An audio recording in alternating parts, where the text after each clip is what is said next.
All right, let's go to Rose in Lansing, Michigan. What's up, Rose? Hi, good morning. What's up? You freezing. never hear that, do you? I'm sorry. Wherever you are. All right, sorry. I got that out of my system. All right, okay, so tell me what's up. Oh boy, okay. Well. I'm sorry. My singing tends to do that to people. It's not great. I think it's just fine. It's not. I wanted to be a metal singer growing up. That's all I wanted to be in the world. I wanted to be this really tough, cool metal singer, and now I'm a YouTuber. So clearly my singing is not great, but alas. All right, so this call's about you, not my failed attempts to be cool. So what's up? Well, I guess I'll just get to it. My question is, how do you move on from lots of horrible past things and just change your life and get your marriage back to, or I guess redo your marriage? This is probably the top 2 or 3 vaguest conversations I've ever had. It's incredible. How do you that stuff that so sorry. All right, it's one of 2 things. And I'm only this is just I've had this conversation so many times. Either there's been abuse in the past, like physical or emotional abuse in the past, and y'all are still you or your spouse has forgiven the other person and you want to move on, or one or both of you have cheated on each other and y'all want to move on. Which one is it? Or tell me I'm wrong. Some of all of that. Oh, geez, Louise on a stick. Okay, so how long have y'all been married? Yeah, we've been married 7 years. Okay, and tell me first about the physical and emotional abuse. Well, thankfully not physical. Okay. But emotional, on both sides. We've just, in the beginning of our marriage, just very immature, and thankfully we're coming out of that. Okay. But and when did the infidelity start? On his side, probably, I don't know, maybe a year or 2 in. And then my side, I'd say, let's see, it'd be 3 years ago that had started. Okay. With did you fall for somebody or was it multiple partners? You just started dating around behind his back? One was an online thing, and then a physical one, which was about a year ago, 2 years. Okay. Does he know about it? He does, yes. And do you know about his? Yes. Yep. We shared it all. Okay. How did y'all how did y'all land there? Like, that's X marks the spot. How did y'all both decide we're just going to put all this on the table? What brought you there? We asked the big question if we truly wanted to make this work. Okay. And the only way to move forward is to share it all, was our decision. Okay. And what was the result of that hard conversation? Did you know he'd been cheating on you and he knew you'd been cheating on him, or was it a shock to both of you, or we both knew. Okay. Yeah. Okay. How long ago was that conversation? I'd say 2 years ago. So what's changed in the last 2 years? Or do you find yourself right back in the same spot? Thankfully not in the same spot. We're just, I don't know. I feel like I'm constantly tortured by my past. Your past or his past? I guess both. Random thoughts will come up of remembering what he's done and then remembering what I've done and then hating myself for it. I want to, for the sake of the listener and for the sake of clarity in this conversation, and there's a point to me doing this, okay?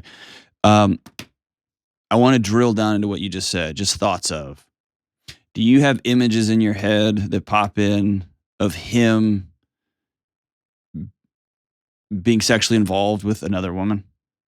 Do you have moments when you're taking a shower, you're sitting by yourself in the car, scrolling Instagram, and you think of physically being with this other guy and it makes you smile or it makes your heart beat faster and then you feel sick about it? Yes. Yeah. Okay. Is that the stuff that you thought would be gone by now? Like I'm trying to get from there to, you have these thoughts, y'all are working on it, you're putting your marriage back together, you're building something new, and yet these thoughts keep popping into your head, and you thought they would be gone by now. Is that what we're getting at? Yes, though there is another complication to the story here. There always is. Go for it. Well, I guess I'd say two. Get to them as quickly as you can, because we're talking we're taking a long time to circle the plane around the landing strip. True. Sorry. No, it's all good. It's all good. So who I cheated on my husband with physically was my brother-in-law, and I had a child with him. Hear, hear. Yeah.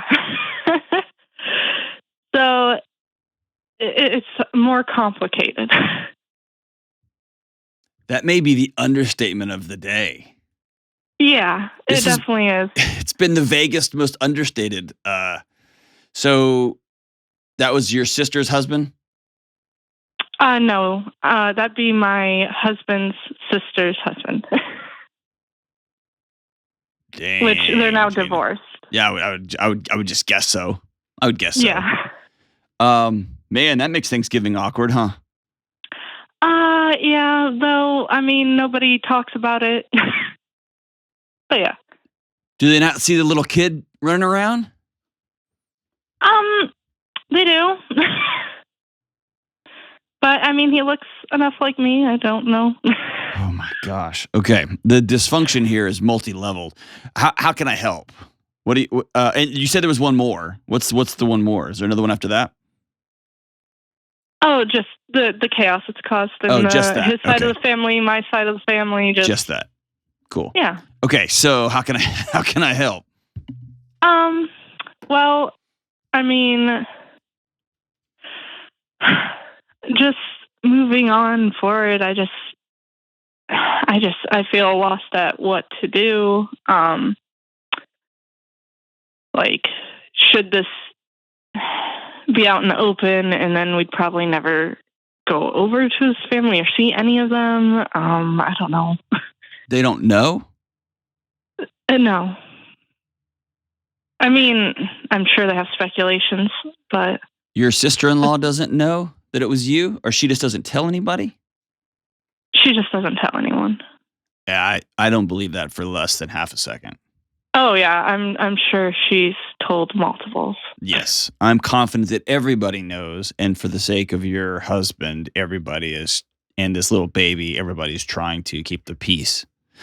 And I'm guessing that this isn't the only sideways meth and banjos things going on in this family lineage. And so that doesn't strike me. They're probably like, well, geez, you know what I mean? So, right. At this point, here's the deal. At this point, your husband chose to violate your marriage covenant, the thing y'all agreed on. You said, I do forever. He violated that. You violated that. As a consequence of that violation, now you have another child. Another marriage is destroyed. Okay? And I'm not going to put that all on you and put that on him. All of that sounds so complicated, and it feels like the smoke is so thick. It's really not. And one of my favorite things to do is to sit down in a situation like this with somebody when everything feels like it's on fire and to actually unwind it, because it's not. Really what you have before you is a repeated series of small steps that's going to be the next 6 months, the next 1 year, the next 5 years, the next 25 years of your life. And that is choosing to do the next right thing. That is intentionally having once a week, or for right now, maybe twice or 3 times a week, Monday, Wednesday, and Friday, 30-minute check-ins with your husband. How are you? How are you feeling? A commitment to him and him to you, that there will be no more secrets. That means you might have to, for a season, be like, man, I thought about you and so today, and I immediately tossed it out of my mind. Or I had a hard week just remembering things that I've done. I had a hard week remembering things that you've done. It was just tough. Or I looked up so-and-so on social media today, and I just had like a moment of weakness, and I screwed up, and I'm feeling bad about it. And he can't fix you. All he can say is thank you for sharing that. And you can't fix him, and all you can say is thank you for sharing that. But we're practicing not having secrets anymore, which just means we're practicing telling the truth, which means we're practicing vulnerability, which means now we're practicing how to be married. See that? Right, yeah. And you got to have a daily choice to, A, not be naive, because you've cheated on him once and you might do it again, and vice versa. And I have to choose. Every time that thought lightning bolts into my mind, I have to choose to have another thought ready to go and not dwell on it. Both the ones that make you want to throw up, thinking of him with another woman, and the ones that make your heart beat a little bit faster and make you smile a little bit, you with another guy. Is that fair? That is fair. You have to choose not to entertain those. And if you don't make that choice, you're just going to be choosing to bring fog into your marriage on a daily basis. And for everyone listening, this goes for everybody who has romantic partners from the past, who had almost affairs with that person at work, but you didn't at the last minute, right? When we have other people that make us feel alive, and this is every single marriage, everybody I've ever met in my life. I don't know anybody. I'm not excluded from this. Old memories pop into your mind. Feelings pop into your heart. Like, this person laughed at my jokes. This person made me feel comfortable. This person made me feel warm. And my person I'm married to, my girlfriend, my boyfriend, whoever, doesn't make me feel that today. And so your body goes looking for it, and it remembers it. And you have to have enough discipline to say, I'm not going to get my fix from somebody from my past. I'm not going to get my fix from somebody who's not my spouse. I'm going to intentionally not do this. And that's hard, man. It's hard, right? Yeah, definitely is. And then you are going to have to balance this violation you made, right? You violated your core values and your covenant, and you got this amazing, wonderful child. Fair?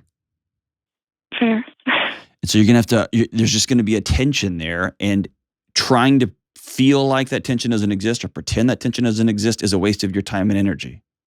Because it's always going to be the best, worst thing that ever happened to you. Right? Right? Yeah. Have you said it out loud? You slept with your sister-in-law's husband. That happened. You did that with a period. You shouldn't have done that. Can we agree on that? Yes, definitely. Yes. And you have an amazing young kid. How old's this baby? He's 1. Okay. Is he incredible? Is he hilarious, funny, silly, quiet? Tell me about him. He is a complete goofball. Good. Good. Sounds like he's following after his mom, right? Yes. And he runs around with his brother and his sisters, and awesome. Absolutely crazy. Good. We're going to honor this little kid, and at the same time, we're not going to shroud this thing in shame. Going to family events and pretending like things didn't happen that's the curse of generations.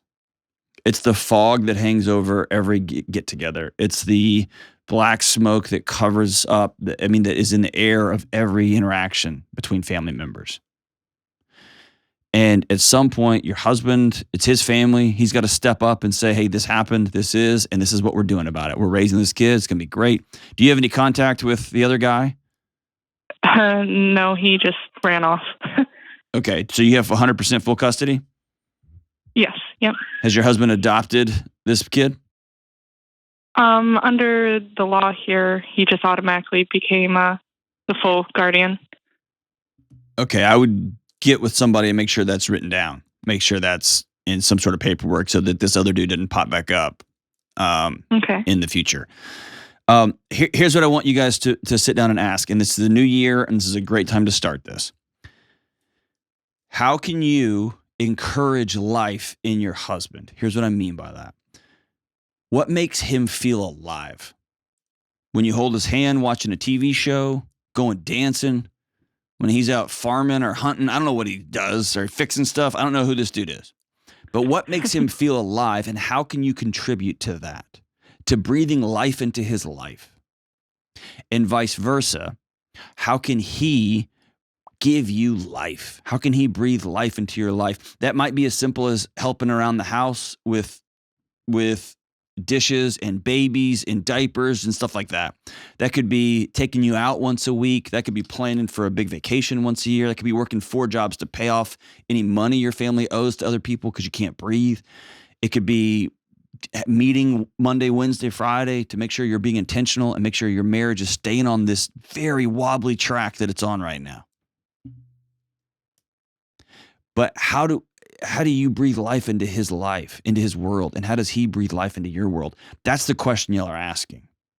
And this is just going to take both of you taking a knee because y'all have both been really, really selfish and you've both been really, really immature. And now you got kids and now it's time to grow up. Is that fair? Yes. Yeah. Okay. Are you in? I'm in. How can I help that journey? Do you have my books and all the gear?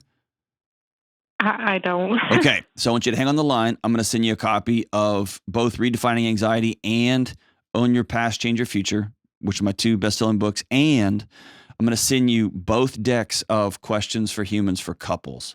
And this is just going to be a way for you and your husband to have conversations together. I've already done the work for you. I've already asked the question. You just have to pull these cards out when y'all are having some private time together, not with kids running around everywhere. Whether it's y'all on the front porch, whether it's y'all in the bedroom, whether it's y'all out on a date, bring these cards, and this is just going to be a way to introduce humanity. And for God's sake, don't cheat, period. And especially don't cheat with family members. No more. No more. Thank you for being brave and for your call.